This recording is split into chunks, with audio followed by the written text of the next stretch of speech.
Hello दोस्तों, मैं दिनेश चौधरी आप सभी का स्वागत करता हूं पीएससी बाय डीसी सर आपके अपने यूट्यूब चैनल पर। इस चैनल पर हमने निशुल्क शिक्षा की शुरुआत की और क्रमबद्ध तरीके से प्रीलिम्स परीक्षा को पढ़ा। जब मुख्य परीक्षा की बारी आई तो हमने सोशियोलॉजी जैसे एक ऐसे सब्जेक्ट को चुना जो सामान्यतः अनुपलब्ध था और अब हमने क्रमबद्ध रूप से इसे पढ़ना शुरू किया। पहली यूनिट जो कि मूल आधार है इस सिलेबस का, लगभग 28 लेक्चर में हम उसे पढ़ चुके हैं। बाकी की जो यूनिट्स हैं वो 25-30 लेक्चर में सारी ही यूनिट कंप्लीट हो जाएगी। हम कोशिश करेंगे उन्हें जल्दी से जल्दी कंप्लीट कर लें। 2-4 दिन 5 दिन तक मैं आपको लगातार क्लास नहीं ले पाया कुछ स्वास्थ्य कारणों की वजह से, लेकिन आज से फिर से इसे शुरू करते हैं। चलिए शुरू करते हैं। सबसे पहले भगवान श्री गणेश का नाम ले लिया जाए क्योंकि वही रिद्धि और सिद्धि के दाता हैं। श्री गणेशाय नमः बोलते हुए और मेरे शिक्षक श्री सुरेश पटेल सर को याद करते हुए हम मूल विषय पर चलते हैं। हमारा जो सिलेबस है उसमें पहली यूनिट को हम पूरी तरह पढ़ चुके हैं, एकदम कंप्लीट है हमारा पहला यूनिट। इसके 28 लेक्चर हमने एक एक करके बनाए और सारे यूट्यूब पर अवेलेबल हैं, आप देख सकते हैं। आज से हम दूसरी यूनिट शुरू कर रहे हैं, 4-5 दिन में इसे खत्म कर लेंगे। पहले समझ लेते हैं कि दूसरी यूनिट में कौन कौन से टॉपिक्स दिए हुए हैं। तो अगर आप दूसरी यूनिट का नाम पढ़ेंगे तो यहां लिखा हुआ है भारतीय समाज में विविधता और चुनौतियां, मतलब 2 अलग अलग टॉपिक्स में ये यूनिट बटी हुई होगी। इसका पहला जो हिस्सा है वो विविधता की बात करेगा, जिसमें विविधता वाले टॉपिक होंगे, ऐसे टॉपिक्स दिए जाएंगे जो विविधता को दर्शाते हैं। और दूसरा है चुनौतियां, अर्थात समाज के सामने जो चुनौतियां हैं। देखिए, जो समाज की समस्याएं होती हैं उन्हें ही समाज की चुनौतियां कहते हैं। जैसे समाज में महिलाओं को बराबर का हक ना होना एक समस्या है, महिलाओं में नशीले पदार्थ मतलब समाज में नशीले पदार्थों का सेवन एक समस्या है। तो ये ही आज की तारीख में समाज के सामने चुनौतियां हैं, जैसे आतंकवाद, नक्सलवाद, ये भी चुनौतियां हैं। इस प्रकार की जो नई नई चुनौतियां, उनमें साइबर अपराध हो सकता है, पोर्नोग्राफी हो सकता है, तो वो सब हमें नीचे वाले हिस्से में पढ़ने को मिलेगी। पहले ऊपर के 2 लाइन इनमें हमें पढ़ने को मिलेगा समाज में विविधता।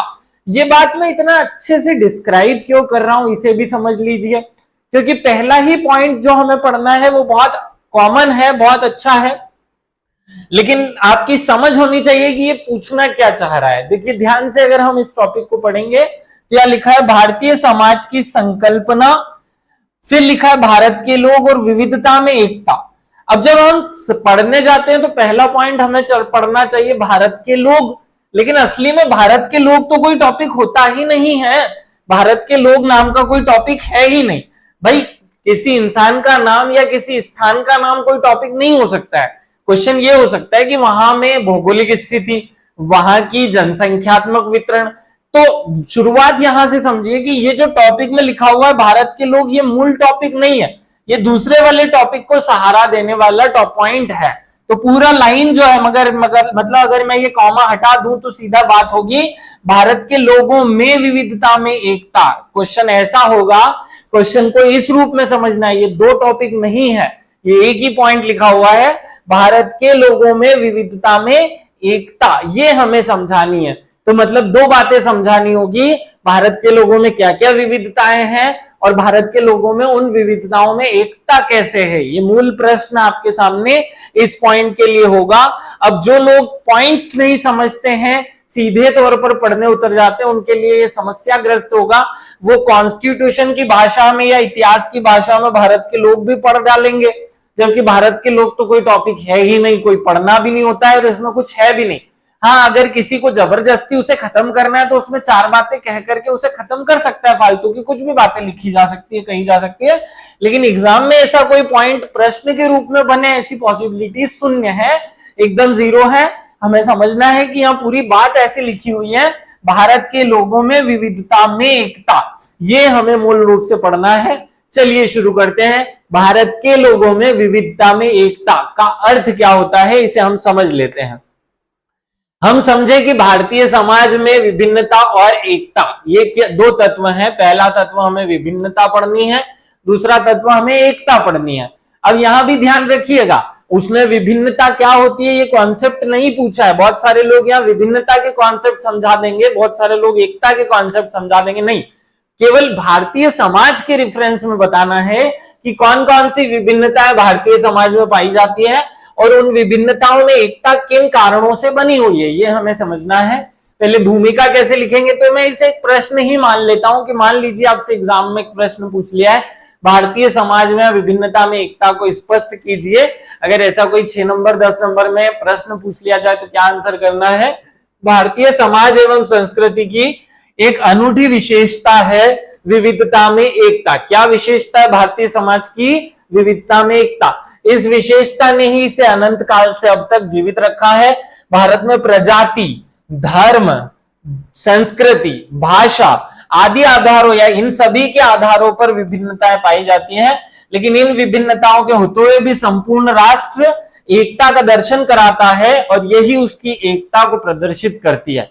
यहां जो सबसे अच्छी बात अब आपको समझनी है, 50 टीचर्स आए हैं यूट्यूब पर, 50 प्रकार के नोट्स मार्केट में अवेलेबल हैं और उन सब ने इस टॉपिक को बड़े आराम से समझा दिया, बता दिया, नोट्स बना दिए, लेकिन इसकी मूल विषय वस्तु खो गई है। अब वो क्या है? देखिए, इतिहास में भी ये टॉपिक है, यही टॉपिक संविधान में भी हो सकता है या राज्य व्यवस्था का भी हो सकता है, लेकिन जब सोशियोलॉजी में इस टॉपिक को शामिल किया जाएगा तो उसमें समाज शास्त्रियों के कोटेशन जरूरी होंगे, समाज शास्त्रीय दृष्टिकोण जरूरी होगा। बहुत सारे लोगों ने, अच्छी अच्छी कोचिंग क्लासेस के टीचर्स ने इस टॉपिक को एक न्यूट्रल टॉपिक मान करके समझा दिया है, तो न्यूट्रल टॉपिक हमें इसे नहीं समझना है। ये सोशियोलॉजी के टर्म में बताने वाला टॉपिक है, अर्थात हर एक विविधता जो है वो समाज शास्त्रीय दृष्टिकोण से, किसी समाज शास्त्री के कोटेशन से हमें बतानी होगी। उस विविधता में एकता भी हमें समाजशास्त्री दृष्टिकोण से बतानी होगी, नहीं तो फिर आपका जो टॉपिक है नंबरिंग वो कम करा देगा। ये बहुत सरल विषय है, बहुत सरल टॉपिक है, दूसरी यूनिट का पहला ये टॉपिक जिसे हम पढ़ रहे हैं, लेकिन फिर भी ये नंबर कम करा सकता है। चलिए, अब मैं इतना कह रहा हूं कि हमें सोशियोलॉजी के समाज शास्त्रियों का दृष्टिकोण देखना होगा, तो एक समाज शास्त्री की बात पढ़ लेते हैं। सर हर्बर्ट रिजले एक बहुत अच्छे समाजशास्त्री रहे और इन्होंने एक कोटेशन बोला, उन्होंने उचित ही लिखा कि भारत में धर्म, रीति रिवाज और भाषा तथा सामाजिक और भौतिक विभिन्नताएं होते हुए भी जीवन की एक विशेष एकरूपता कन्याकुमारी से लेकर हिमालय तक देखी जा सकती है। वास्तव में भारत का एक अलग चरित्र एवं व्यक्तित्व है जिसकी अवहेलना नहीं की जा सकती। कुल मिलाकर सर हर्बर्ट रिजले क्या कहना चाहते हैं? हर्बर्ट रिजले कहना चाहते हैं कि भैया भारत में बहुत प्रकार की विविधताएं हैं, लेकिन फिर भी एक विशेष प्रकार की एकता संपूर्ण भारत में पाई जाती है, जो कन्याकुमारी से लेकर हिमालय तक आपको देखने को मिलती है। ये विशेष व्यक्तित्व है पूरी दुनिया में भारत का। पूरी दुनिया के देशों में जो विभिन्नताएं हैं उसके बाद भी वहां एकता नहीं है। भारत में इतनी ज्यादा वेराइटीज की डाइवर्सिटीज हैं, उनके बाद भी एक यूनिफॉर्मिलिटी पाई जाती है। उसको एड्रेस करते हुए रिजले जी कह रहे हैं, हर्बर्ट रिजले का एक कोटेशन आप रट सकते हैं, याद कर सकते हैं। आगे बढ़ते हैं, हम बैकग्राउंड समझ लेते हैं कि ये टॉपिक हमें सिलेबस में क्यों दिया गया है, ये टॉपिक हमारे सिलेबस में किस दृष्टिकोण से पूछा जा रहा है, उसे थोड़ा सा समझिएगा। आप पहले इसे कॉमनली यूं समझ लीजिए। चलिए मैं समझाता हूं। आपके इतिहास में आज तक 3 काल रहे हैं, प्राचीन काल रहा, मध्य काल रहा, आधुनिक काल आया, उसके बाद हम स्वतंत्र हो गए, उसके बाद हम स्वतंत्रता का काल करते हैं और आज एक वर्तमान भी हम जोड़ लेते हैं। किसी भी देश में विभिन्नताएं हो सकती हैं, रंग के आधार पर, वर्ण के आधार पर, जाति के आधार पर, धर्म के आधार पर। इन सब प्रकार की विविधताएं जो हैं वो देश में विविधता या विभिन्नता देखने को मिलती है, लेकिन अधिकांश देशों में एकता भी देखने को मिलती है। अगर हम पूरे विश्व का अध्ययन करें तो विश्व में एकता हमें कैसे देखने को मिलती है? अलग अलग आधारों पर। इस दुनिया का कोई देश धर्म के आधार पर एक है, जैसे अगर आप इंडोनेशिया का एग्जाम्पल लें, अगर आप इस्लामिक कंट्रीज का उदाहरण लें, तो वे सब धर्म के आधार पर एकता को दर्शाते हैं। अगर आप थोड़ा विकसित कंट्रीज अमेरिका का उदाहरण लें, तो अमेरिका जैसे जो देश हैं वो पूंजीवादी अर्थव्यवस्था या आर्थिक कारणों से एकता को दर्शाते हैं। ऐसे विश्व में अनेक प्रकार की विविधताएं और एकताएं देखने को मिलती है। अगर हम भारत का अध्ययन करें तो भारत के अध्ययन में हमें प्राचीन काल में धर्म एक ऐसा माध्यम दिखेगा जिसने संपूर्ण देश को जोड़कर रखा था। मध्यकाल में जब आएंगे तो भी धर्म ही ऐसा कारण रहा जिसने पूरे देश को एक साथ जोड़कर रखा। आप उदाहरण के रूप में देख सकते हैं कि अब प्राचीन काल में हम अशोक के टाइम की बात करें तो अशोक ने अपना खुद का जो धर्म था उसे त्याग कर बौद्ध धर्म को समर्थन दिया और बौद्ध धर्म के आधार पर संपूर्ण देश को एक सूत्र में बांधा। ऐसे ही मध्यकाल में जो इस्लामिक स्कॉलर्स रहे हैं, इस्लामिक राजा रहे हैं, उन्होंने भी इस्लाम धर्म के नियमों के आधार पर पूरे देश को बांधने की कोशिश की। जब आधुनिक काल आया, अंग्रेज आए, तो वहां बहुत सारे कानून बनाए गए। उन कानूनों ने समाज में एकता स्थापित करने की कोशिश की। हमारी जो स्वतंत्रता का आंदोलन था उसके माध्यम से हम में एकता रही, या स्वतंत्रता का आंदोलन हो, कानून हो, बहुत सारे विधि विधान ऐसे बनाए गए उस समय के समाज द्वारा जिनसे समाज में एक रूपता दिखाई देने लगी। सबसे महत्वपूर्ण था स्वतंत्रता की लड़ाई, क्योंकि स्वतंत्रता की लड़ाई के लिए हम सारे वर्ग एक दूसरे से मिलकर, एक दूसरे के साथ जुट करके स्वतंत्रता के लिए आगे बढ़े और सबने एकता का प्रदर्शन किया। जब स्वतंत्रता मिल गई तो फिर हमने हमारे देश में संविधान बना दिया। संविधान ने धर्म को कोई स्थान ना दिया, जाति को भी कोई स्थान नहीं दिया, ना ही उसने किसी वर्ण व्यवस्था या किसी और प्रकार की व्यवस्था को स्थान दिया। तो पूरा देश संविधान के आधार पर एकजुटता या एक तार में, एक सूत्र में बंधा हुआ रहा।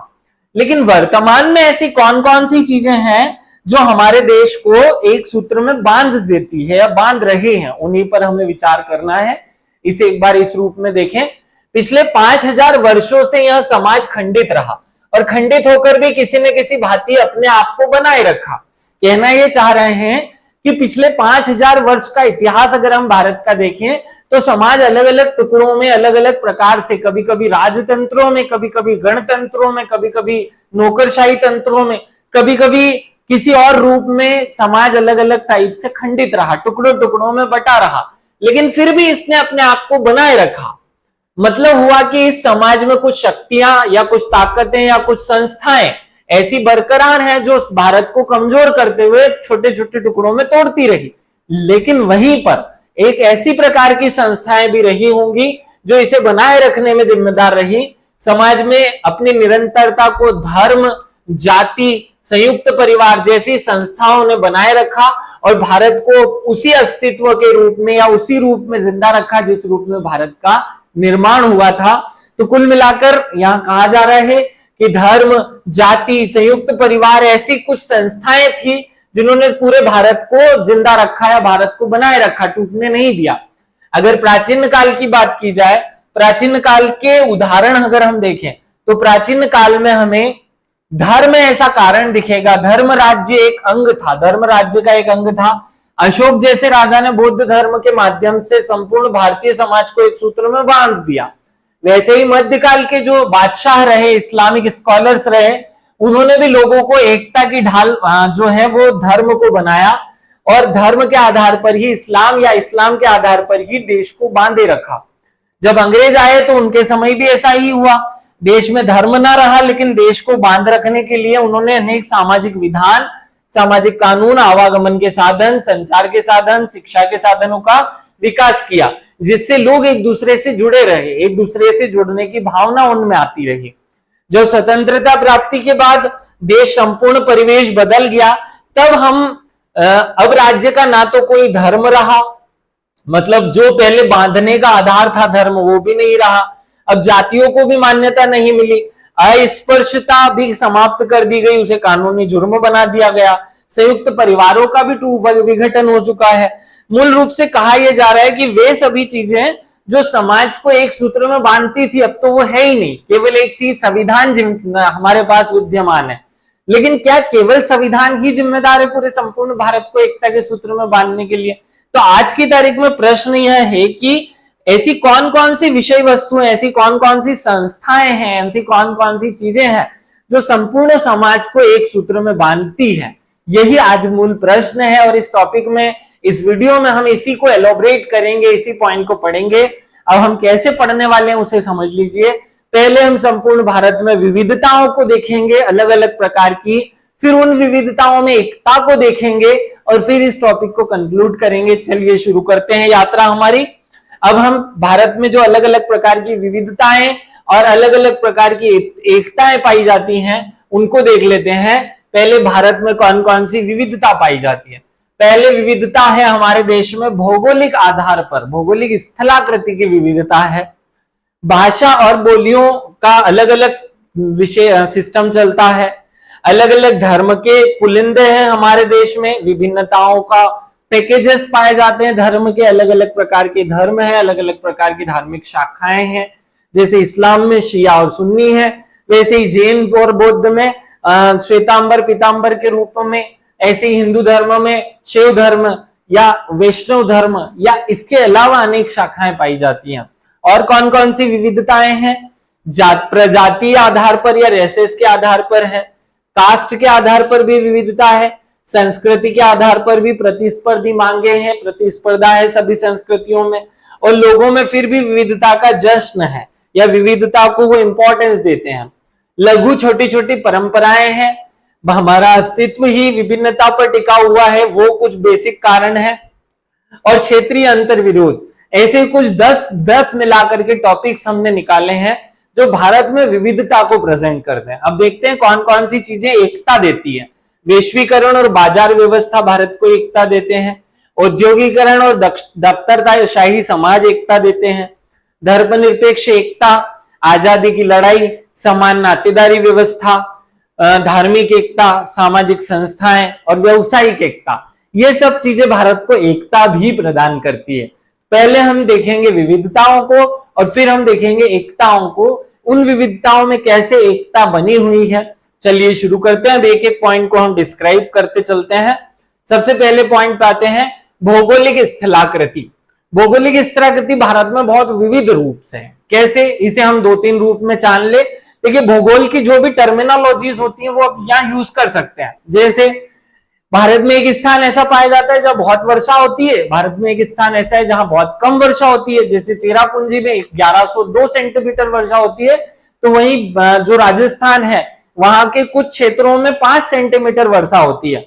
ऐसे ही भारत का एक सबसे गर्म स्थान भी राजस्थान में है, तो सबसे ठंडा स्थान जम्मू कश्मीर में है। तो जो भौगोलिक विशेषताएं होती हैं वो आप यहाँ लिखेंगे। तो भारत में एक ऐसे भी क्षेत्र है जहां 12 महीने शीत ऋतु या शीत की चादर से ढके होते हैं, जैसे जम्मू कश्मीर। और कुछ ऐसे भी क्षेत्र हैं जहां 12 महीने तपते रहते हैं। कुछ ऐसे क्षेत्र हैं जहां हिमालय जैसे पर्वत पाए जाते हैं, तो कुछ ऐसे क्षेत्र हैं जहां विश्व की सबसे ऊंची चोटियों के नीचे का किनारे वाला गंगा यमुना का मैदान पाया जाता है। कहीं पर रेगिस्तान क्षेत्र पाए जाते हैं। ये विविधता को दर्शा रहा है। हमने 3 प्रकार की बातें कर ली। पहले हमने बात की ठंड या गर्मी के हिसाब से, अर्थात टेम्परेचर डिफरेंस के आधार पर बात की। फिर हमने की बात ऋतु के, बरसात के हिसाब से, कहीं बहुत वर्षा होती है, कहीं बहुत कम वर्षा होती है। फिर हमने उसकी जो स्थलाकृति है, कहीं पे ऊंचा पर्वत है, कहीं पे गड्ढे हैं, खाड़ियां हैं, पर्वत है, मैदान है, कहीं पे रेगिस्तान है। जनघनत्व की दृष्टि से भी भूगोल में ही बात की जाती है। तो कहीं पर लाखों लोग निवास करते हैं, जैसे गंगा यमुना का मैदान। गंगा यमुना अर्थात उत्तर प्रदेश और बिहार वाले क्षेत्र में भारत में सर्वाधिक लिंगानुपात या जनघनत्व होता है, क्योंकि वहां सर्वाधिक जनसंख्या निवास करती है। वही अरुणाचल प्रदेश वाला क्षेत्र भी भारत में ही है, तो अरुणाचल प्रदेश में बिल्कुल कम जनघनत्व है और बिहार में सबसे ज्यादा जनघनत्व है। गंगा माता, जिसे माता मानकर लोग पूजते हैं, वही उसकी गोद में जनसंख्या का एक बहुत बड़ा हिस्सा पलता है। ऐसी बहुत प्रकार की विविधताएं भौगोलिक आधार पर आपको देखने को मिलेगी। तो पहली भौगोलिक विविधता हमने देखी। एकता हम थोड़ी देर बाद देखेंगे। इसमें पहले सारी विविधताओं को डिटेल में देख लेते हैं। चलिए आगे बढ़ते हैं। दूसरी विविधता भारत में भाषा और बोलियों की है। भारत में 3 भाषा परिवार पाए जाते हैं। भारत में राष्ट्रीय आधार पर देखा जाए तो लगभग 22 राष्ट्रीय भाषाएं स्वीकार की गई हैं। 22 भाषाएं अपने आप में ये बताती हैं कि भारत अलग अलग टुकड़ों में डिवाइड है। भारत जो है वो अलग अलग क्षेत्रों में बटा हुआ है। और बोलियों की संख्या तो यहाँ 1652 से भी अधिक है। ये भी आपको याद रखना है, अलग अलग क्षेत्रों में अलग अलग भाषा बोली जाती है। देश में राष्ट्रीय भाषा किसी एक भाषा परिवार की हो ऐसा नहीं है। इंडो यूरोपियन परिवार की भाषा, द्रविडियन परिवार की भाषा और ऑस्ट्रो एशियाटिक परिवार की भाषा, ये 3 परिवार की भाषाएं भारत में मूल रूप से पाई जाती है। अगर इंडो यूरोपियन उत्तर भारत की भाषाओं की बात की जाए तो जितनी उत्तर भारत में बोली जाने वाली भाषा है, अगर मैं मैप बनाऊं यहां, तो उत्तर भारत में बोली जाने वाली सारी भाषाएं इंडो यूरोपियन परिवार की भाषाएं कहलाती हैं। यहां बोली जाने वाली पंजाबी, सिंधी, जम्मू कश्मीर में के क्षेत्र में बोली जाने वाली भाषा, गुजरात में बोली जाने वाली, राजस्थान में बोली जाने वाली, मध्य प्रदेश, इन क्षेत्रों में बोली जाने वाली भाषा को हम इंडो यूरोपियन भाषा कहते हैं। क्या किस परिवार की भाषा है ये? इंडो यूरोपियन परिवार की भाषा है। आगे हम द्रविडियन परिवार की भाषाओं पर चलते हैं। तो दक्षिण भारत में जितनी भी भाषाएं बोली जाती है, कन्नड़ हो, मलयालम हो, तमिल हो, तेलुगु हो, ये सारी भाषाएं द्रविडियन परिवार की भाषा के रूप में जानी जाती है। ये सारी द्रविडियन परिवार की भाषाएं हैं। तीसरी भाषा भी हमारे यहाँ जनजातीय क्षेत्रों में पाई जाती है, जिसे ऑस्ट्रो एशियाटिक भाषा बोलते हैं, जिसमें जनजातियों की भाषा जैसे मुंडारिन भाषा, जैसे भूमिया जनजाति की भूमिया भाषा, संथाल जनजाति की संथाल भाषा, खासो, गारो खासी जयंतिया, पहाड़ियों में रहने वाली खासी जयंतिया भाषाएं, ये हमारे यहाँ तीसरे परिवार की भाषा है, जिसे हम ऑस्ट्रो एशियाटिक परिवार की भाषाओं के रूप में शामिल करते हैं। कुल मिलाकर भारत में कहना चाह रहे हैं कि विविधता दिखाई जा रही है। अगर आप अमेरिका की बात करेंगे तो वहां अमेरिकन इंग्लिश चलती है, ब्रिटेन की बात करेंगे तो ब्रिटिश इंग्लिश चलती है, अर्जेंटीना की बात करेंगे तो वहां पे अपनी खुद की एक भाषा बोली जाती है। ऐसे ही ब्राजील की अपनी एक भाषा है, कनाडा में कनाडियन भाषा है। भारत विश्व का पहला ऐसे देश है जहां 3 विशेष अलग अलग परिवार की भाषाएं और लगभग 1652 बोलियां बोली जाती हैं।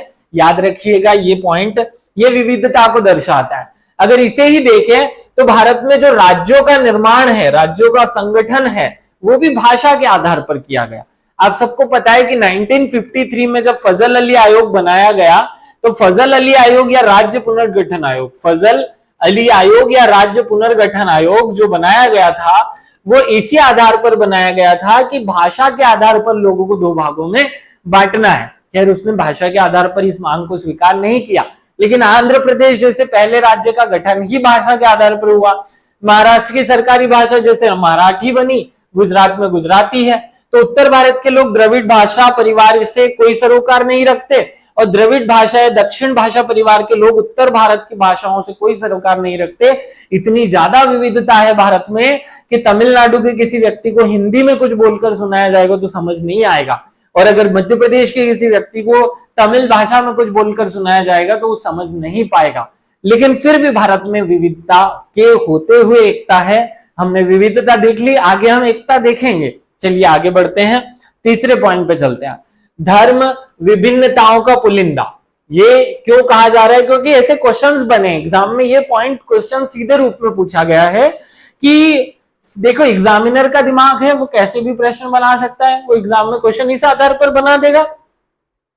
भाषा और बोलियों के आधार पर भारत में व्याप्त विविधता को स्पष्ट कीजिए, ये प्रश्न हो सकता है। ये प्रश्न इस रूप में हो सकता है, भौगोलिक विविधताओं के भौगोलिक आधार पर भारत में व्याप्त विविधताओं को स्पष्ट कीजिए, इस आधार पर प्रश्न बनाए जा सकते हैं। तो ऐसे ही हम धर्म के आधार पर जो विविधताएं हैं उनको देख लेते हैं। रिलीजन अर्थात जो हम पूजा पद्धति स्वीकार कर रहे हैं उसके आधार पर जो विविधताएं पाई जा रही हैं उसकी बात की जा रही है। भारतीय मानव विज्ञान सर्वेक्षण द्वारा प्रकाशित पीपल ऑफ इंडिया के आंकड़ों से बहुत स्पष्ट है कि इस देश में हिंदू, बौद्ध, इस्लाम, सिख, जैन और आदिवासी धर्म मुख्यतः व्यवहार में आते हैं। कुछ धर्मावलंबी आपको पारसी और यहूदी धर्म के भी मिलेंगे। हिंदुओं में भी कई संप्रदाय हैं। आप देखेंगे तो हिंदू धर्म खुद अपने आप में 3 बड़े संप्रदाय, शैव, वैष्णव और तीसरा संप्रदाय आपको देखने को मिलेगा शाक्त संप्रदाय। वैसे ही बौद्ध धर्म, जैन धर्म और ये सब भी अनेक शाखाओं में बटे हुए हैं।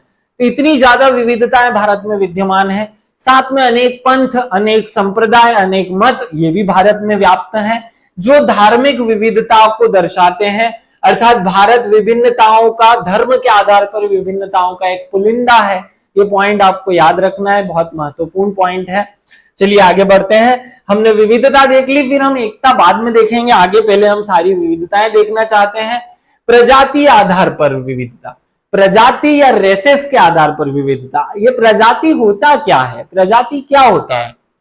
देखो, जो हम जिस मूल के हैं, जो हमारा डीएनए है, एक वेराइटीज के जो लोग हैं, उनके जो शारीरिक ढांचा है, उनके शरीर की संरचना है, उनकी आंखों का रंग है, उनकी हाइट है, उनकी ऊंचाई है, उनके शरीर की बनावट है, ये जिस रूप की होगी उसे हम प्रजाति कहते हैं।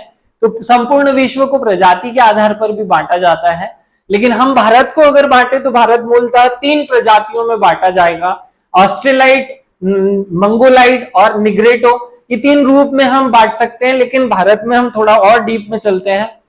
तीनों में 3 प्रजातीय विभिन्नताएं भारत में पाई जाती है, जिन्हें हम आकृति मूलक या मार्फोलॉजिकल विभिन्नता भी कहते हैं, यानी नाक की लंबाई चौड़ाई, आंखों का रंग, जबड़े आदि या शरीर की ऊंचाई के आधार पर पीपल ऑफ इंडिया प्रोजेक्ट, क्योंकि ये सोशियोलॉजी का एक शोध है, ये पीपल ऑफ इंडिया प्रोजेक्ट 2-3 बार नाम आएगा इस वीडियो में। ये क्या है? सोशियोलॉजी के एक शोधकर्ताओं ने जब एक टीम बना करके समाजशास्त्रीय अध्ययन किया पूरे भारत का, तो उसे कहा पीपल ऑफ इंडिया प्रोजेक्ट। इसलिए मैं बार बार इस प्रोजेक्ट का संदर्भ देते हुए आपको बातें बता रहा हूं। पीपल ऑफ इंडिया प्रोजेक्ट का के अनुसार, या भारत के बड़े बड़े समाजशास्त्रियों ने जब मिलकर अध्ययन किया, तो रिजल्ट ये पाया कि हिंदू जनसंख्या के बहुत बड़े भाग को मेडिटेरेनियन अर्थात मंगोलाइट प्रजातियां के तत्व जो हैं वो बहुत ज्यादा मात्रा में पाए जाते हैं। अनुसूचित जनजाति, जाति की बात कर रहे हैं, अनुसूचित जनजाति नहीं, अनुसूचित जातियां, या अनुसूचित जनजाति की बात करेंगे या जातियों की बात करें, सी। अनुसूचित जातियों की स्थिति दूसरी है, इसमें मेडिटेरेनियन तत्वों के साथ साथ कुछ ऑस्ट्रेलाइट तत्वों को भी पाया जाना इन लोगों ने अपने शोध पत्र में लिखा। साथ में उन्होंने कहा अनुसूचित जनजातियां जो पाई जाती है भारत में, वो मध्य भारत की हो या दक्षिण भारत की, उन सब में प्रोटो ऑस्ट्रेलाइट जो प्रजाति है उसकी तत्वों की भिन्नता या प्रधानता पाई जाती है। उत्तर पूर्व की जो जनजातियां उनमें मंगोलाइट तत्व पाए जाते हैं। ऐसा उन्होंने भारत को प्रजाति आधार पर बांटा। क्योंकि हम ये सोशियोलॉजी को पढ़ रहे हैं तो यहाँ इतिहास या भूगोल के हिसाब से हम बातें नहीं कहेंगे। देखिए, अगर मैं चाहूं तो इसे मैं सीधे कह दूं कि भारत में 3 प्रजाति के लोग पाए जाते हैं, निग्रेटो पाए जाते हैं, मंगोलाइट पाए जाते हैं, काकेशस पाए जाते हैं, ये नहीं कहना है हमें। हम ये अगर कहेंगे तो ये भूगोल का वर्गीकरण होगा। हमें सोशियोलॉजी की जो टर्मिनोलॉजी है, सोशियोलॉजी के किसी अध्ययन पत्र शोध के आधार पर इसे प्रेजेंट करना है। जैसे कि मैंने कहा, पीपल ऑफ इंडिया प्रोजेक्ट एक सोशियोलॉजी का शोध अनुसंधान पत्र था, यह एक प्रोजेक्ट था जिसने समाजशास्त्रीय दृष्टिकोण से पूरे भारत को इन 4 रेसेस या प्रजातियों में बांटा। वही आप भी प्रेजेंट करेंगे। आगे बढ़ते हैं। भारत में कास्ट सिस्टम के आधार पर भी अनेक प्रकार की जातियां पाई जाती हैं। अब चाहे तो हम कह दें कि भारत में अनेक प्रकार की जातियां हैं, 4 वर्ण हैं, वर्ण नहीं कहना है, यहां वर्णों की बात नहीं की जाएगी। देखिए, ब्राह्मण, क्षत्रिय, वैश्य और शूद्र, ये हिंदू धर्म या समाजशास्त्र के हिसाब से जाति नहीं है, ये वर्ण है। क्या है ये? वर्ण व्यवस्था मैंने आप सबको पढ़ा रखी है, तो आप इसे नहीं प्रेजेंट करेंगे। हम जब जाति की बात करते हैं तो हम ब्राह्मणों में जो अलग अलग टाइप के पाए जाते हैं, जैसे कान्यकुब्ज ब्राह्मण हुआ, सरयू प्रारी ब्राह्मण हुआ, जैसे कि मिश्रा हुआ, जैसे शर्मा हुआ, ऐसे जो नाम डिटेल में है उन पर जाना है। जातियों की संख्या पूरे भारत में 4635 है। कितनी है? 4635 जातियां पूरे भारत में पाई जाती हैं। के.एम. पाणिक्कर, क्योंकि समाजशास्त्री हैं, और इरावती कोरवे भी समाजशास्त्री हैं, इन्होंने कहा, इनका एक कोटेशन है, आग्रह पूर्वक कहते हैं कि जाति व्यवस्था ने ही हिंदू समाज को खंड खंड बांटा हुआ है। अब क्योंकि हम अभी विभिन्नता को प्रेजेंट कर रहे हैं, इसलिए हम ऐसा कोटेशन यूज करेंगे जो इनके भारत में विविधता को दर्शाता है, छोटे छोटे टुकड़ों में बांटने की बात करता है। तो के.एम. पाणिक्कर और इरावती कर्वे ने कहा, आग्रह पूर्वक कहा कि पूरे भारत में हिंदू समाज को खंड खंड करने का काम किया है जाति व्यवस्था ने, और बहुत सही बात भी है। संपूर्ण देश ब्राह्मणों को जाति सोपानों में शीर्ष स्थान देता है और इसी लहजे में अछूतों को निम्न स्थान देता है। और भारत में अनेक जातियां पाई जाती है, कहीं कहीं तो उनका जो कास्ट सिस्टम है, उनकी हायरार्की है, उनकी उच्च नीचता का क्रम है, वो भी नहीं पता है।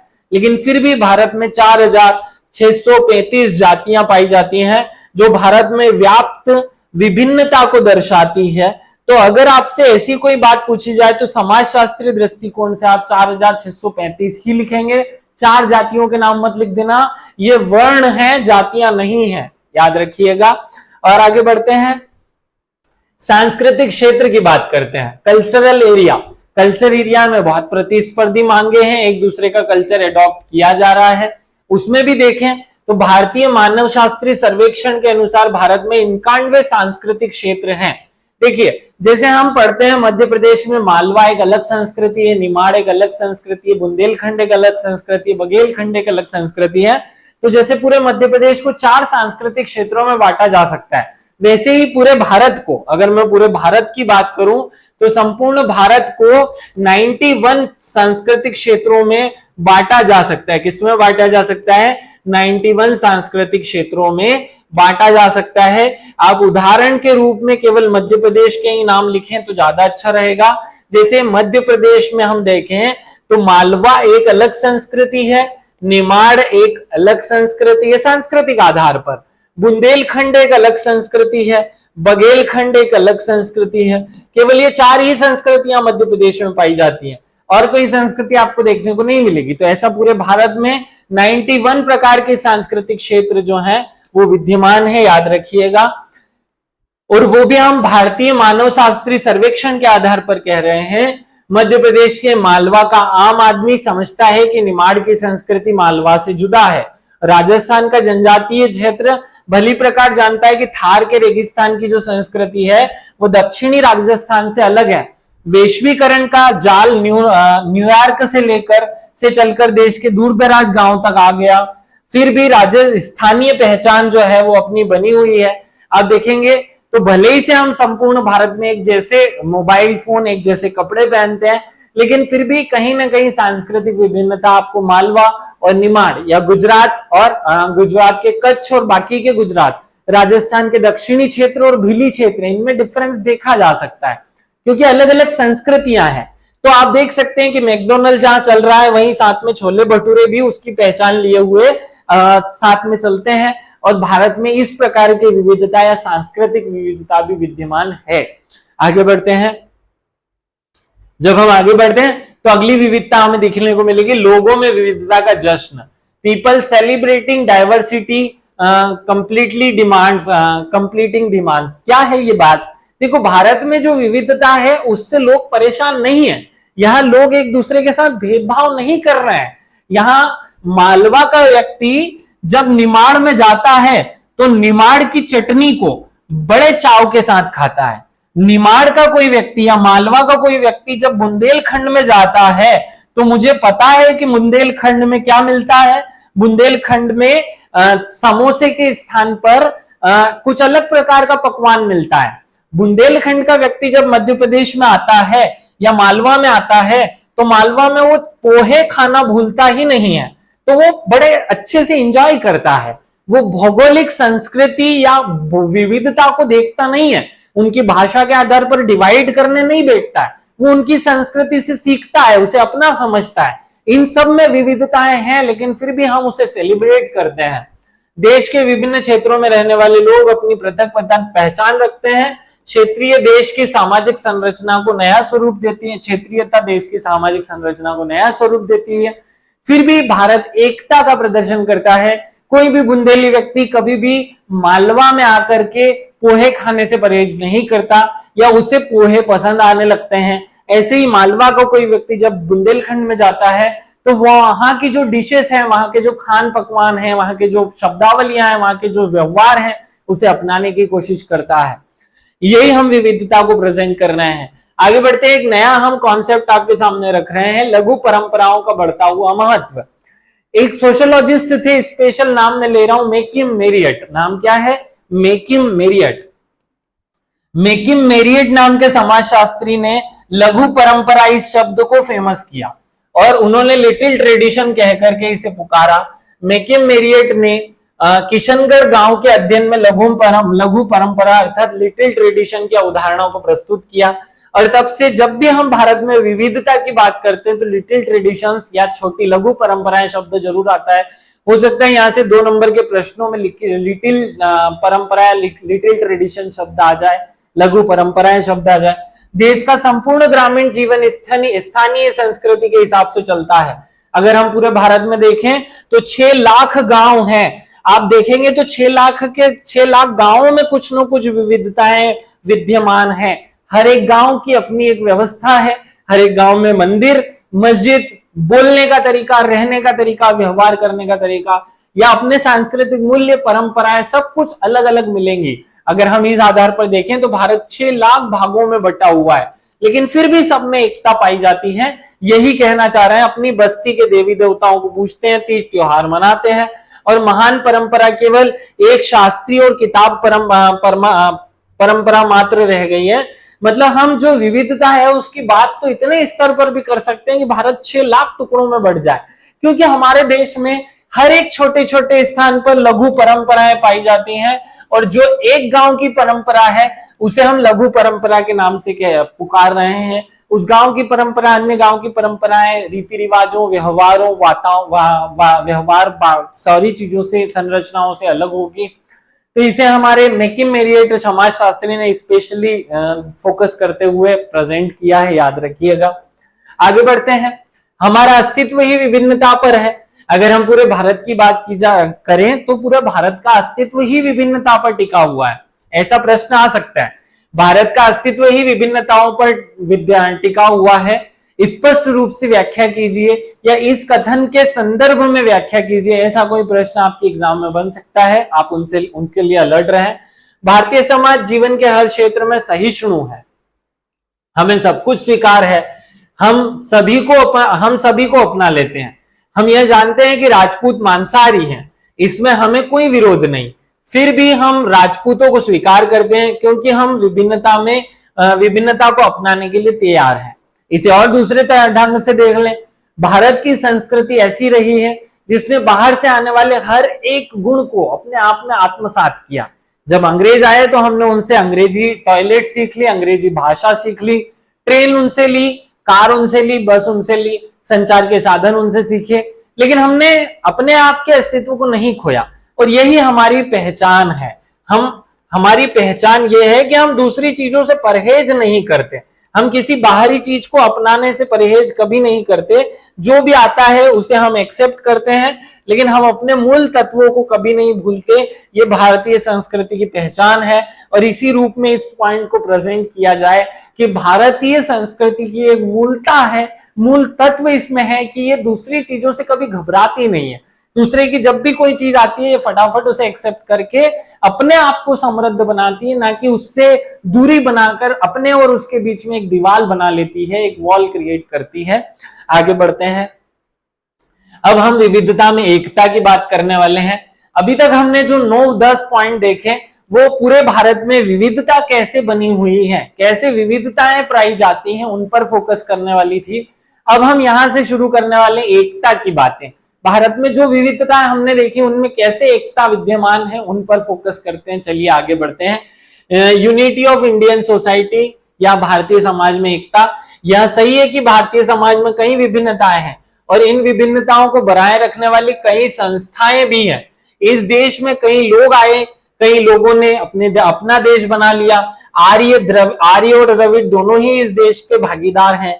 मुसलमान बाहर से आए आक्रमणकारी बनकर, लेकिन आज वे इस देश का एक नागरिक है या हिस्सा है, बराबरी के हकदार हैं। अकबर ने दीन दिलाई धर्म में समन्वित धर्म के कॉन्सेप्ट को पैदा किया और इससे ये समझा जा सकता है कि कोई व्यक्ति जो बाहर से अपना खुद का धर्म लेकर आया वो इस धर्म की, इस देश की संस्कृति से मिलकर अपने विचारों को छोड़ देता है और एक नई दिशा का धर्म अपना लेता है या बना देता है, जिससे प्रेजेंटिव होता है कि भारत में एकता पाई जाती है। और उसने दीन इलाही धर्म क्यों चलाया? दीन इलाही धर्म इसलिए चलाया ताकि उसमें हिंदू धर्म की कुछ बातें डाली जा सके, उसमें मुसलमान धर्म की कोई बातें डाली जा सके और इसके बाद एक नवीन विचारधारा पैदा की जा सके जिससे पूरे भारत में एकता आ जाए। इसलिए दीन इलाही धर्म को चलाया गया था। ये बात आप याद रखिएगा। चलिए आगे बढ़ते हैं। अब वो पॉइंट्स देखते हैं जो विभिन्नता में एकता को प्रेजेंट करते हैं। विभिन्नता के होते हुए भी केरल के मलयालवी जो लोग हैं वो रविंद्रनाथ टैगोर के पद्यों को उतने ही चाव और श्रद्धा से पढ़ते हैं जितने बंगाल के लोग पढ़ते हैं।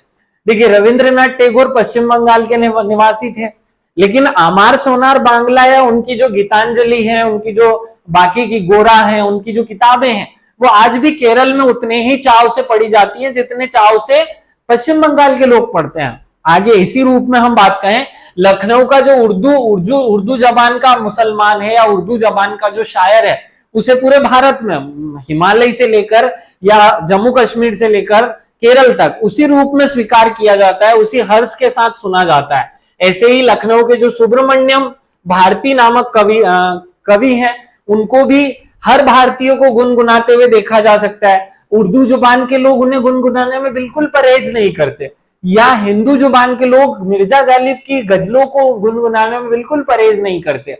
ये बात ये प्रेजेंट करती है, और ढेरों विभिन्नताओं के होते हुए भी देश के किसी न किसी कोने में आदमी प्रेमचंद की गोदान गबन पढ़ते हुए दिखाई दे जाएगा, जो ये प्रेजेंट करता है कि भारत में एकता पाई जाती है। भाषा की एकता कोई काम की नहीं है। भारत भाषा की या धर्म की या जो संस्कृति की विषय विभिन्नताएं हैं, उसके बावजूद भी हम प्रेमचंद को, रविन्द्रनाथ टैगोर को या उर्दू के शायरों को उसी रूप में पढ़ते हैं जिस रूप में उन्होंने अपने काव्य को प्रेजेंट किया। चलिए आगे बढ़ते हैं, एकता के पॉइंट्स देख लेते हैं। पहले धार्मिक एकता की बात करते हैं। मानव शास्त्रीय अनुसंधान प्रकाशित हुए, बहुत सारे मानव शास्त्रीय अनुसंधान प्रकाशित हुए, और उनमें जिन्होंने यह स्थापित किया कि देश में कुछ ऐसे धार्मिक कॉम्प्लेक्स हैं जो सारे देश को एक ऐसी संलग्नता, लिंकेज से स्थापित कर देते हैं, जोड़ देते हैं। देखिए, अभी हमने थोड़ी देर पहले बोला था कि भारत में अनेक धर्म पाए जाते हैं, कहीं हिंदू हो, कहीं मुस्लिम है, कहीं बुद्ध है, कहीं जैन है, कहीं ईसाई है, कहीं पारसी है, कहीं जनजातीय धर्म है।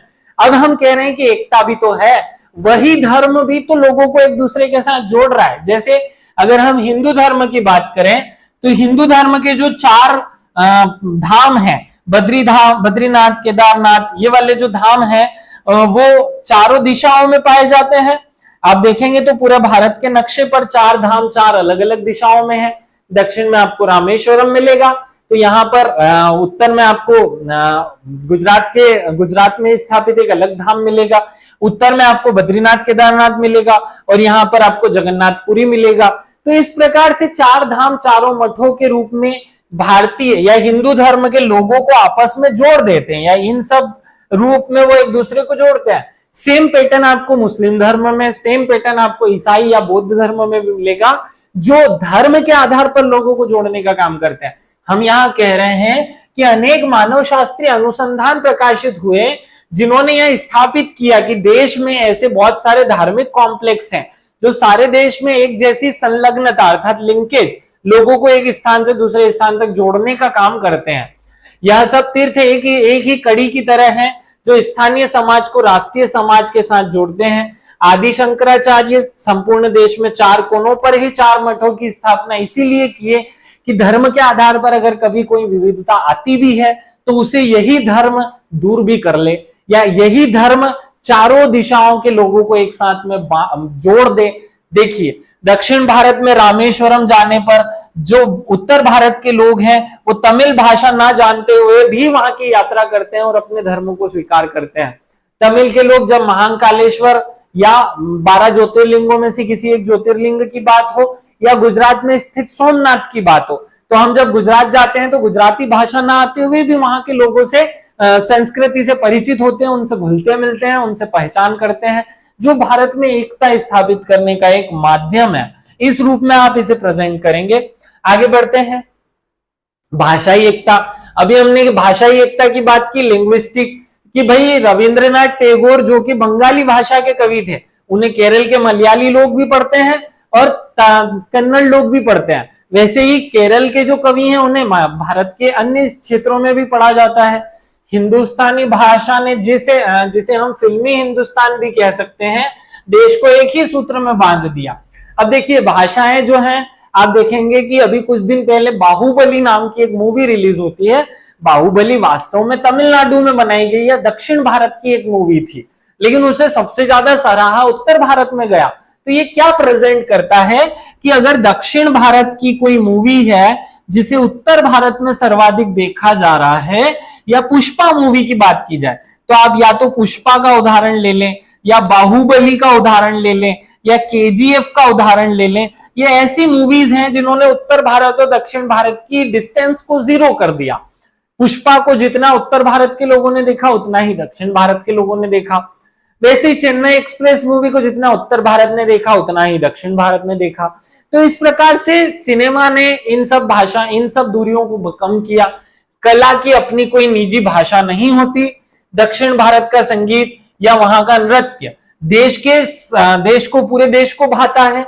वहीं पे खजुराहो की कलाकृति और ताजमहल, अब देखिए यहाँ जो प्रेजेंट किया जा रहा है वो इस रूप में कि भाई ताजमहल तो पूरे भारत के लिए एक है ना, वहां कौन कहता है कि ये उर्दू वालों ने बनाया है, ये हिंदी वालों ने बनाया है।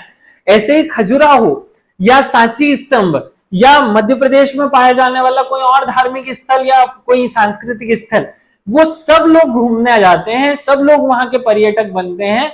भले वो केरल का पर्यटक हो या उत्तर भारत का हो, जम्मू कश्मीर का हो या राजस्थान का हो, सब लोग उन्हें घूमने जाते हैं। राजस्थान के किले घूमने जाने वालों में सबसे ज्यादा दक्षिण भारत के लोगों की संख्या होती है। ये प्रेजेंट करता है कि हम सब एक दूसरे से गुथे हुए हैं।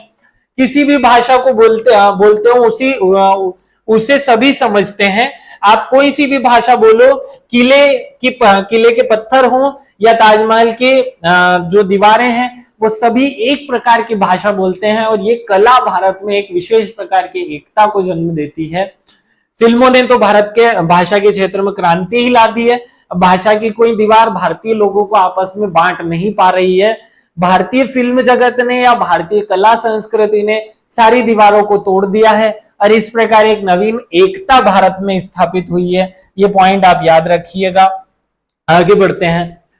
सामाजिक संस्थाएं और संलग्नता, इंस्टीट्यूशंस। श्री M.N. श्रीनिवास, ये एक समाजशास्त्री हैं। यह आग्रह पूर्वक कहते हैं कि 4000 से ऊपर समुदाय पाए जाते हैं। अगर हम भारत को समुदाय के आधार पर बांटते हैं तो श्री M.N. श्रीनिवासन का कहना है, जो कि एक सोशोलॉजिस्ट है, श्रीनिवास कहते हैं कि भाई पूरे भारत में 4000 से ज्यादा समुदाय पाए जाते हैं। कितने समुदाय पाए जाते हैं? 4000 से ज्यादा। लेकिन ये समुदाय एक दूसरे से पृथक नहीं है। ऐतिहासिक दृष्टि से सारे समुदाय विवाह, खान पान, रीति रिवाज द्वारा एक दूसरे से जुड़े हुए हैं। जब ब्राह्मण की शादी होती है या ब्राह्मण के घर में शादी होती है तो वहां पर कुमार मटके ले जाने का काम करता है। वहां पर नाई जो है वो निमंत्रण देने का काम करता है। शादी में मंडप बनाने का काम सूत करता है और मिट्टी के बर्तन कुम्हार लाता है। वाद्य यंत्र जो है वो ढोली बजाता है। और एक अलग जाति होकर भी ब्राह्मण अपने आप को अकेला नहीं पाता है। ब्राह्मण के कार्यों में जितना ज्यादा योगदान कुम्हार, नाई, ढोली, बाकी सब लोग देते हैं, इससे वे सब एक सूत्र में बंध जाते हैं। और यही जब जब ढोली के घर पे विवाह होता है तो ब्राह्मण उसके घर पर का पूजा पाठ करवाता है। बाकी के लोग अन्य अपनी भूमिका निभाते हैं, जिससे वे सब एक विशेष एकता में बंध जाते हैं। और यही श्रीनिवासन कहना चाहते हैं कि भारतीय समाज में सामाजिक संस्थाएं और संलग्नताएं इतनी ज्यादा हैं कि सब लोग एक दूसरे के साथ गुथे हुए हैं, जुड़े हुए हैं, एक जैकेट के समान जुड़े हुए हैं। आगे बढ़ते हैं। व्यवसायिक एकता, ऑक्यूपेशन यूनिटी। भारत में व्यवसायिक एकता को परंपरागत व्यवसाय के साथ जोड़ते हैं। श्री S.C. दुबे, ये एक समाजशास्त्री हैं। इन्होंने जब समरपेट, जो कि हैदराबाद का एक स्थान है, का अध्ययन किया तो उन्होंने पाया कि भारत के जो लोग हैं वो सबके सब लोग तो एक विशेष व्यवसाय को करते हैं। भारत में भले ही से ब्राह्मण हो या भले ही से क्षत्रिय हो या वैश्य हो या शूद्र हो, वे अपने अपने काम को करने के अलावा सबके सब लोग क्या करते हैं? वे सब लोग कृषि करते हैं। तो ये जो कृषि है उन सब लोगों को आपस में जोड़ देती है। आप देखेंगे तो पूरे भारत में 70% से ज्यादा जनसंख्या जो है वो 70% से ज्यादा जनसंख्या कृषि कार्य में संलग्न है। किसमें संलग्न है? कृषि में। और अगर पूरे भारत का एक ही व्यवसाय है कृषि, तो फिर सब लोगों में विविधता कहाँ होती है? सब लोग एक जैसे हो जाते हैं, सब किसान बन जाते हैं। अब वो ब्राह्मण किसान हो या शूद्र किसान हो, बात तो किसान की है। और जब सब लोग एक जैसा काम करते हैं, एक जैसा व्यवसाय अपना लेते हैं, तो उन सब में व्यवसायिक एकता के आधार पर एक नवीन एकता का जन्म होता है। यह आपको प्रेजेंट करना है कि भारत में इस प्रकार की एकता भी पाई जाती है। और आगे चलते हैं। समान नातेदारी व्यवस्था। ये बहुत अच्छा पॉइंट है जिसे कैथरीन गफ ने प्रेजेंट किया। ये कहते हैं, कैथरीन गफ जो है उन्होंने नातेदारी व्यवस्था का तमिलनाडु में अध्ययन किया और वो कहते हैं कि भारत में जो व्यवस्था उत्तर में पाई जाती है वही व्यवस्था दक्षिण में भी पाई जाती है, जो व्यवस्था पूर्व में पाई जाती है वही पश्चिम में भी पाई जाती है। और मैंने उल्टा लिख दिया है, जो व्यवस्था पूर्व में पाई जाती है वही पश्चिम में भी पाई जाती है। आप मामा के भाई को या किसी बच्चे की माता के भाई को उत्तर भारत में मामा कहते हैं, वही तरीका आपको दक्षिण भारत में मिलेगा। उत्तर भारत में उसे नाम कुछ और हो सकता है, दक्षिण भारत में उसे भाषा के कारण नाम कुछ और हो सकता है, लेकिन हमारी जो नातेदारी व्यवस्था है वो संपूर्ण भारत में एक जैसी है, जिससे पूरे भारत में एक रूपता आती है और यही एक रूपता फिर से एकता को प्रेजेंट करती है। पूरे भारत में एक समान नजर आने लगती है सब चीजें। आप उत्तर भारत में देखो, हिंदू में देखो, मुसलमान में देखो, ब्राह्मण में देखो, क्षत्रिय में देखो, सब जगह भुआ, फूफा, चाचा, मामा, काका, बाबा यही रिश्ते पाए जाते हैं और यही रिश्ते पूरे भारत को एक रूपता प्रदान कर देते हैं। इसलिए हम कह रहे हैं कि समान नातेदारी व्यवस्था पूरे भारत में पाई जाती है। और आगे बढ़ते हैं। आजादी की लड़ाई के बाद ये सब चीजें और ज्यादा स्ट्रांग हो गई। स्ट्रगल ऑफ इंडियन इंडिपेंडेंस, यह एक ऐतिहासिक तथ्य है कि दुनिया भर की विभिन्नताएं होते हुए भी जब भी आपातकाल आता है, अब हम आपातकाल में भारत की आजादी की बात ना करें, हम कोरोना की बात करें, तो कोरोना के अनेक ऐसे उदाहरण हैं कि डॉक्टर हिंदू था कि मुसलमान था, या डॉक्टर मुसलमान था कि कोई और धर्म का था, उसने अपना धर्म ना देखते हुए सभी की समान रूप से सेवा की। जब कोरोना आया तो उत्तर भारत के लोगों ने भी, दक्षिण भारत के लोगों ने भी, या पूर्व के व्यक्ति हो या पश्चिम के व्यक्ति हो, सबने एक दूसरे की सहायता की और सबको एक सूत्र में फिर से इस आफतकाल ने या आपातकाल ने बांध दिया। कहा यह जा रहा है कि जब भी भारत में एक कोई सार्वभौमिक समस्या आती है, जैसे आजादी की लड़ाई हो या फिर कोई एक राष्ट्रीय आपातकाल हो, तो पूरा भारत इकट्ठा हो जाता है, एक हो जाता है। फिर वहां ना तो कोई जाति का भेदभाव रहता है, ना कोई भाषा का भेदभाव रहता है, ना कोई धर्म का भेदभाव होता है, ना किसी और प्रकार का भेदभाव बचता है। हम सब लोग फिर एक होते हैं और वही एकता हमें एकता के रूप में बांध देती है। ये पॉइंट भी आप प्रेजेंट करेंगे एकता के भाव में। और आगे बढ़ते हैं। धर्मनिरपेक्षता और हमारा संविधान। आज पूरे भारत में संविधान एक ऐसा दस्तावेज है जो पूरे भारत के वर्तमान कानूनों को दिशा देते हुए हमारे भविष्य को दिशा दिखा रहा है और ये एक विशेष प्रकार की एकता भारत में स्थापित करता है। आज की एकता बहुत बड़ा आधार है हमारा संविधान। राज्य का कोई धर्म नहीं है, संभवतः समान भाव रखते हैं हम सभी धर्मों के साथ, सभी धर्मों का आदर करते हैं और सभी के लिए एक जैसा कानून होना सभी को एक समानता देता है, जिससे सब में व्याप्त एक विशेष प्रकार की एकता भारत को फिर एक सूत्र में बांध देती है। हम बार बार कह रहे हैं कि भारत को एक सूत्र में बांध देती है, एक सूत्र में बांध देती है, अर्थात एकता का भाव पैदा कर देती है। तो हमारा जो संविधान है वो भी भारत को एकता प्रदान करता है। और आगे बढ़ते हैं। भारत का औद्योगिकरण। अब आप देखेंगे कि भारत में कुछ निश्चित स्थानों पर कुछ विशेष चीजें उत्पादित होती है। जैसे हम देखें तो केरल में लौंग उत्पादित होते हैं, लेकिन केरल में उत्पादित होने वाला लौंग या इलायची जो है वो मध्य प्रदेश में या दिल्ली में या मुंबई में या कलकत्ता में सब जगह समान रूप से पाई जाती है। इंदौर में बनाए जाने वाले वस्त्र या सूरत और कानपुर में बनाए जाने वाले जूते सब पूरे भारत में विस्तारित होते हैं। और ये जो उद्योग हैं जो कि एक स्थान पर बनने वाले सामान को दूसरे स्थान पर बेचते हैं, ये विशेष रूप से भारत में एकता को प्रेजेंट करते हैं या एकता को स्थापित करते हैं। मध्य प्रदेश के मांगलिया या पीथमपुर में सूखा पोर्ट है, या जहां पर बहुत बड़े बड़े औद्योगिक घराने हैं। हम एक औद्योगिक घराने का नाम ले लें, आपने आइसर का नाम सुना होगा। आइसर जो कि एक 4 व्हीलर कंपनी है, 4 व्हील बनाने वाली व्यवसायिक गाड़ियां बनाने वाली कंपनी है, जो पूरे भारत में समान रूप से गाड़ियों को बेचती है। तो ये औद्योगिक एकता भी भारत को एक सूत्र में बांध देती है। औद्योगिक या दफ्तरशाही समाज जो है वो भारत को एक सूत्र में बांध देता है। और आगे बढ़ते हैं, वैश्वीकरण और बाजार व्यवस्था। आज की तारीख में जहां मैकडोनल्ड के सारे आउटलेट पूरे भारत में हैं, वैसे ही उत्तर भारत की जो खाद्य सामग्रियां हैं वो आपको पूरे भारत में मिलेंगी। जैसे मध्य प्रदेश में इंदौर का पोहा आपको पूरे भारत में मिल जाएगा।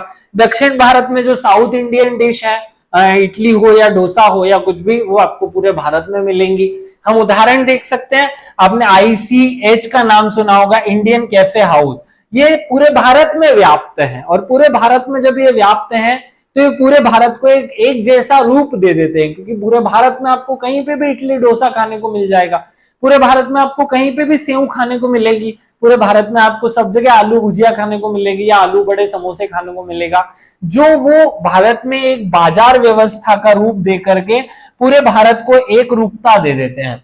मैकडोनल्ड हो, पेंट टी शर्ट हो, सलवार कुर्ता हो या टीन में बंधी हुई भोजन सामग्री हो, इस नई एकता का आयाम है। ऐसा लगता है कि तकनीक और बाजार ने संपूर्ण देश को एक डिब्बे में बंद कर दिया है, और ये एकता भी एक विशेष प्रकार का सूत्र है जो पूरे भारत को एक रूपता दे देती है। ये आपको याद रखना है। हमने बहुत सारे ऐसे पॉइंट्स पढ़े जो भारत में विविधता को प्रेजेंट करते हैं और फिर भारत में एकता को प्रेजेंट करते हो। ये सारे पॉइंट आप अच्छे से नोट करिएगा। एक एक पॉइंट पर प्रश्न एग्जाम में बन सकता है, एक स्पेशल पॉइंट को भी एग्जाम में इलोबरेट करके 10 नंबर का प्रश्न बनाया जा सकता है, इसलिए मैं डिटेल में बता रहा था। लास्ट में एक कोटेशन देखते हैं, अंत में हम राधा कृष्णन के शब्दों में कह सकते हैं, इसकी अर्थात भारत की संस्कृति में एकता के चिन्ह पाए जाते हैं। यद्यपि परीक्षण करने पर विभिन्न प्रकार के रंगों में बटे दिखते हैं, उनकी भिन्नता पूर्ण रूप से समाप्त नहीं हो सकती। यद्यपि सभ्यता के उदय से लेकर अब तक नेताओं के मस्तिष्क में एकता के विचार घूमते रहे, लेकिन भारतीय संस्कृति ने अपने आप को एक रूप में बांधकर एक रूप प्रेजेंट किया है। ये कोटेशन आप याद रखिएगा, डॉक्टर राधा कृष्णन का ये कोटेशन है जो बहुत महत्वपूर्ण है। और इसी विचार से या इसी पॉइंट के साथ हम सोशियोलॉजी की इस क्लास को, जो कि दूसरी यूनिट का पहला पॉइंट था, उसे खत्म करते हैं। उम्मीद है आप सब लोगों को ये टॉपिक समझ आया होगा। स्वास्थ्य ठीक नहीं था, फिर भी हमने इसे आप तक पहुंचाया है, ताकि इस सीरीज को फिर से शुरू करके 4-5 दिन में हम दूसरी यूनिट को समाप्त कर सकें। अगर ये टॉपिक आप सभी को समझ आया हो तो आप लोग सब लोग कमेंट करके जरूर बताइएगा। सभी को विशेष रूप से धन्यवाद, थैंक यू। मिलते हैं अगले लेक्चर में। जय हिंद, जय भारत।